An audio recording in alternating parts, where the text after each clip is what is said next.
आनंदाची बातमी, लवकरच लाडक्या बहिणींना मे महिन्याचा हप्ता मिळणार आहे। मंत्री आदिती तटकर यांनी याबाबत माहिती दिली। दरम्यान लाडकी बहीण योजनेसंदर्भात विरोधकांकडून गैरसमज पसरवण्याचा प्रयत्न होतोय, मात्र ही योजना बंद होणार नाही असंही आदिती तटकर यांनी यावेळेला स्पष्ट केलंय।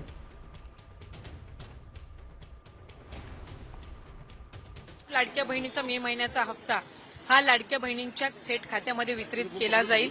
मला आपल्या माध्यमातून सुद्धा सर्व लाडक्या बहिणींना त्या ठिकाणी आश्वासित करायचे की जसं एप्रिल महिन्याचा हप्ता हा त्यांच्या खात्यामध्ये जमा झालेला होता, तसा मे महिन्याचा जो हप्ता आहे तो सुद्धा लवकरच त्यांच्या खात्यामध्ये जमा होणार आहे। जवळपास 8,500 कोटी रुपये रिलीज झाले आहेत, त्यातले 6,000 कोटी प्रत्यक्ष खात्यामध्ये गेले आहेत आणि पुढच्या 2 दिवसात उरलेले पैसे जाणार आहेत। अजून 11,000 कोटी रुपये हे काल आम्ही जे कॅबिनेटला परवा मान्य केले तेही आता येत्या 2 ते 3 दिवसात रिलीज होणार आहेत आणि तेही खात्यामध्ये जातील आणि अजून 1,500 कोटीची आम्ही प्रोव्हिजन केलेली आहे।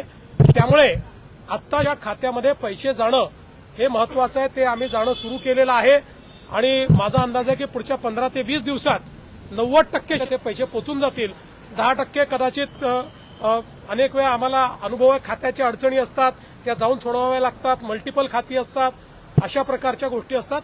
त्यामुळे तेही आम्ही त्यांचेही जे बाकी 10% आहेत त्यांचेही आम्ही त्या ठिकाणी पूर्ण करू आणि फॉर्च्युनेटली याला कुठली आचारसंहिता नसते, त्यामुळे आचारसंहिता लागली तरी ही मदत त्यांच्या खात्यामध्ये जाऊ शकते।